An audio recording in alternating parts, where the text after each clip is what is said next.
ధూళినైన నన్ను దూతగా నిలిపావు.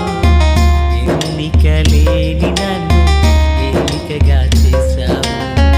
ధూళినైన నన్ను దూతగా నిలిపావు. ఎన్నికలేని నన్ను ఏలికగా చేశావు. భూమి విరిగి ఫలమిచ్చెను, మేఘమిరిగి వర్షమొచ్చెను. రొట్టె విరిగి వృద్ధి చెందెను, నన్ను విరిచి వాడుకోమయ్యా.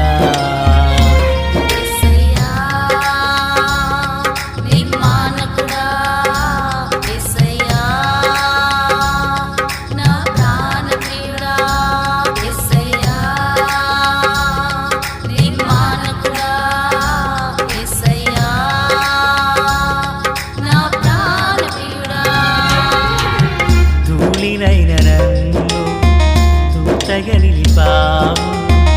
ఎన్నికలేని నన్ను ఏలికగా చేశావు. ధూళినైన నన్ను దూతగా నిలిపావు. ఎన్నికలేని నన్ను ఏలికగా చేశావు. మన ప్రభు అయినటువంటి యేసుక్రీస్తు వారి పరిశుద్ధమైన నామంలో తండ్రి అయిన దేవాది దేవునికి నిత్యము స్తుతియు స్తోత్రములు, మహిమయు ఘనతయు ప్రభావములు యుగయుగములు ప్రభువునకే చెల్లునుగాక. ఆత్మీయులారా, బాగున్నారు కదా? దేవుని మహాకృపను బట్టి మరో పర్యాయం మనం ఇలాగున కలిసి దేవుని దైవవాక్యాన్ని ధ్యానించే కృపా భాగ్యం మహాదేవుడు మనకు అనుగ్రహించున్నారు. దయగలిగిన ఆయన ఆత్మచేత సమభూమి గల దేశమున ప్రభు మనలందరినీ నడిపించునుగాక. శిలువ ధ్యాన కూడికలు జరుగుచుండినాయి. ఈరోజు 3వ రోజు. పిల్లల ఎవరి గృహంలో జరుగుతున్నది అనేది మీకు గ్రూపు నందు తెలియపరచడం జరుగుతుంది, సిద్ధపడండి.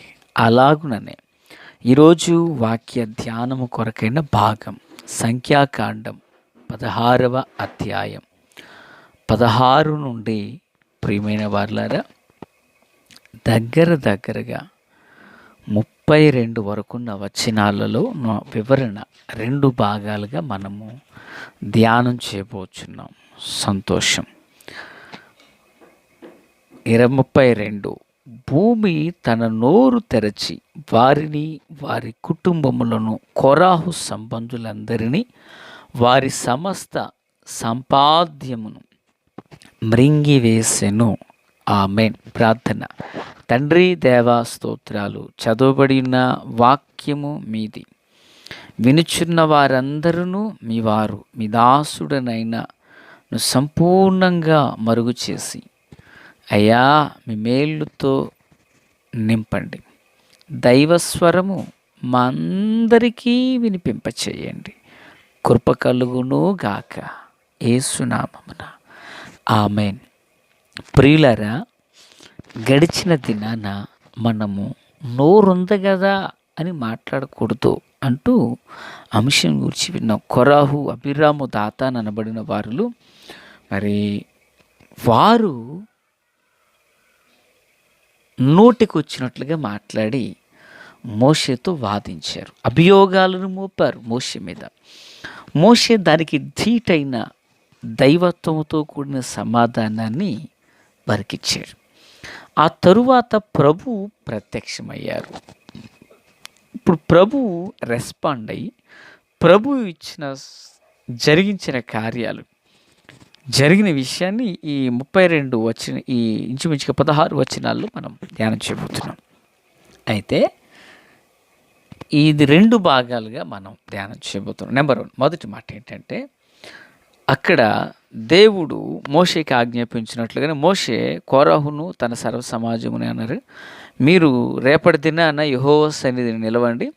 మీలో ప్రతివాడు తన ధూపారతిని తీసుకుని వాటి మీద ధూపద్రవ్యం వేసి ఒక్కొక్కడు తన ధూపారతిని పట్టుకుని 250 ధూపారతులను యెహోవా సన్నిధికి తెండని చెప్పారు. పిల్లలు బాగా వినాలి. 200 ధూపారతులను తీసుకురమ్మని చెప్పారు. ఆ ప్రకారంగానే వారు ఏం చేశారంటే 250 మంది ఏమో ధూపార్తులను వాటిల్లో అగ్నిని ఉంచి తెచ్చారని 16 వచనం, మేబీ 18 వచనం. కాబట్టి వారిలో ప్రతివాడు తన ధూపార్తిని తీసుకుని వాటిలో అగ్ని ఉంచి వాటి మీద ధూపద్రవ్యము వేసినప్పుడు, వాటి మీద ధూపద్రవ్యాన్ని వేశారు, అగ్నిని ఉంచారు. ఇప్పుడు ఇవి తీసుకుని వాళ్ళు ఎక్కడికి వచ్చారంటే గుడారంలోకి వచ్చారు. ప్రియులారా, గుడారంలోకి వచ్చిన తర్వాత మోషే వారు కూడా ధూపార్తిని పట్టుకుని వచ్చారు. అయితే జరిగిన విషయం ఏంటంటే ఆత్మీయులారా, ఇక్కడ భూమి నెరవిడిచి వారిని మృంగివేసింది, మనం చదివిన వాక్య ప్రకారంగా. అయితే ఇక్కడ జరిగినటువంటి ఒక విషయాన్ని మనం గుర్తుపెట్టుకోవాలి. ఏంటి ఆ విషయం అంటే, మోషే వారికి ఆజ్ఞాపించినప్పుడు వారు అగ్నిని తీసుకుని వచ్చిన మాట వాస్తవమే. కానీ దేవుని గుడారంలో, ప్రత్యక్షపు గుడారంలో వారు ధూపాన్ని వేయుటకు, ఆ ధూపము వెయ్యబడుట కొరకైన అగ్ని బలిపీఠం మీద నుండి మాత్రమే రావాలి. ఆత్మీయులారా, వింటున్నారా?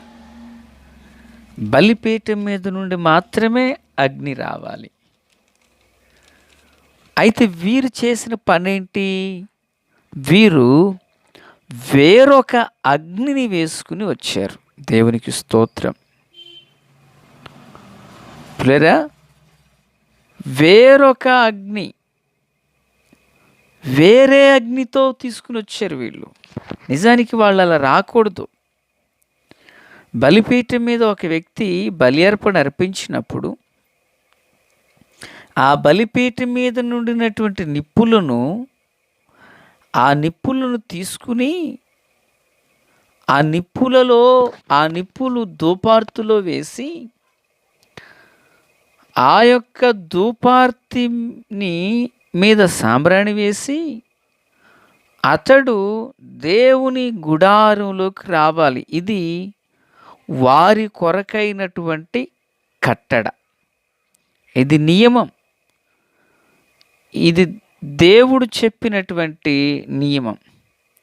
అయితే ప్రియరా, వీళ్ళేం చేశారంటే వేరొక అగ్నిని ధూపార్తుల్లో వేసుకుని తీసుకొచ్చారు. వేరే ఒక అగ్ని, బలిపీఠం మీద ఉంచబడిన అగ్ని కాదు అది. బలిపీఠం మీద అర్పించబడిన అగ్ని కాదు అది. వారు వేరే ఒక అగ్నిని తెచ్చారు. అందు ఫలితము ఏమైందంటే పిల్లరా, వారు వేరొక అగ్నిని తెచ్చుట వలన అది వారికి ఆశీర్వాదకరంగా మారలేదు, అది వారికి దీవెనకరంగా మారలేదు, వారికి మేలుకరంగా మారలేదు. ఎందుకంటే దేవుని యొక్క సన్నిధిని పరిచర్య చేయడం అనేది ఆశీర్వాదమే. కానీ ఆ పరిచర్య ప్రభువు కోరిన క్రమములోనిదై ఉండాలి. దేవునికి స్తోత్రం. ధూపార్తులలో ధూపాన్ని వేయడం తప్పు కాదు, ధూపాన్ని వేయాలి. అయితే ఆ ధూపం అనేది నిప్పులు ఎక్కడి నుండి రావాలంటే బలిపీఠములో నుంచి రావాలి. దేవునికి మహిమ కలుగును గాక. యెషయి దర్శనంలో కెరూబు బలిపీఠం మీద కాలుచున్న నిప్పును తీసుకొచ్చారు కదా. అలాగుననే ధూపం వేయడానికి, ఒక వ్యక్తికి పాప క్షమాపణ కలగడానికి, ఆ ప్రజలు అంగీకరించబడడానికి బలిపీఠం మీద నుండిన అగ్ని మాత్రమే రావాలి. ప్రభువారు ఏం చెప్పారు? ఆ బలిపీఠం మీద అగ్ని నిత్యము మండుచుండవలని అన్నారు కదా. అది వేరే అగ్ని రాకూడదు, వేరే అగ్ని మండకూడదు. అది బలిపీఠం మీద నుండి తీయబడినటువంటి అగ్నియే, ఆ నిప్పు కణాలే రావాలి. దేవునికి మహిమ కలుగును గాక. అంటే ఇప్పుడు ఈ 250 మంది ధూపార్తులను తేవడం మంచిదే. ధూపాన్ని వేయడం మంచిదే, గుడారంలోకి రావడం మంచిదే. కానీ ఏ అగ్నితో రావాలి? బలిపీఠం మీద కాలుచున్న అగ్నితోనే రావాలి. వేరొక అగ్ని అనేది రాకూడదు. పరిచర్యలు చేయాలి, సేవ చేయాలి, భక్తిగా జీవించాలి. కానీ ఆ భక్తి, ఆ పరిచర్య దేవుడు కోరిన క్రమములోనిదై ఉండాలి. మందసం పడిపోతుందని చేయి పట్టుకోవడం తప్పు కాదు పిల్లరా. కానీ పట్టుకోవడానికి ఒక క్రమం, పట్టుకోవడానికైనటువంటి ఒక ఆధిక్యత కావాలి కదా. అది లేకుండా ఆనాడు ఉజ్జా పట్టుకున్నాడు. ఫలితం ప్రియులారా ప్రాణం మీద తెచ్చుకున్నాడు. ఇప్పుడు వీరు కూడా చేసిన పని ఏంటంటే, వింటున్నారు పిల్లరా, వీరు కూడా చేసిన పని ఏంటంటే వేరొక అగ్నిని తెచ్చారు. అది బలిపీఠం మీద కాల్చబడిన పరిశుద్ధమైనటువంటిది నిప్పులు కాదవి, వేరొక నిప్పులు, వేరే ఒక అగ్ని అక్కడ మండడం, వేరే ఒక అగ్ని అక్కడ రగల్చి పడడం, అది ప్రభువు నాకు ఇష్టం లేదు. ఈ మాటలు వింటున్న ఆత్మీయులెల్లరికూ ఒక మనవి ఏంటంటే, ఈరోజు ఎంతోమంది దేవుణ్ణి నమ్మిన వాళ్ళు దేవుడు కోరిన విధములో భక్తి చేస్తే, దేవుడు కోరిన క్రమములో నడిపించబడితే, దేవుడు ఆశించిన మేరకు సేవ చేస్తే, మొదటి స్థితి కొద్దిగా ఉన్న తుదకు మహా అభివృద్ధి పదములోకి నడిపించబడతారు. అయితే సొంత ఉద్దేశపు ఆలోచనతో జరిగితే అది ఇలాగే ఉంటుంది. కనుక దేవుని ప్రేర భక్తిలో కానీ, విశ్వాసంలో కానీ, ఆత్మీయతలో కానీ, సేవలో కానీ మన స్వచిత్తం అనేది ఎప్పటికీ పనిచేయకూడదు. దేవుని చిత్తమే మన ద్వారా జరుగును గాక. ఆమేన్. ప్రార్థన. తండ్రి దేవా స్తోత్రం. అందరిని దీవించండి, కృపతో నింపండి. మీ దైవ కృప మా అందరికీ తోడయుండును గాక.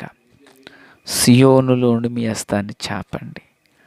ఆశ్చర్యకరమైన మీ మహాసన్నిధి మా అందరికీ తోడు దయచేయండి. యేసు నామములో ఆమేన్. Praise the lord.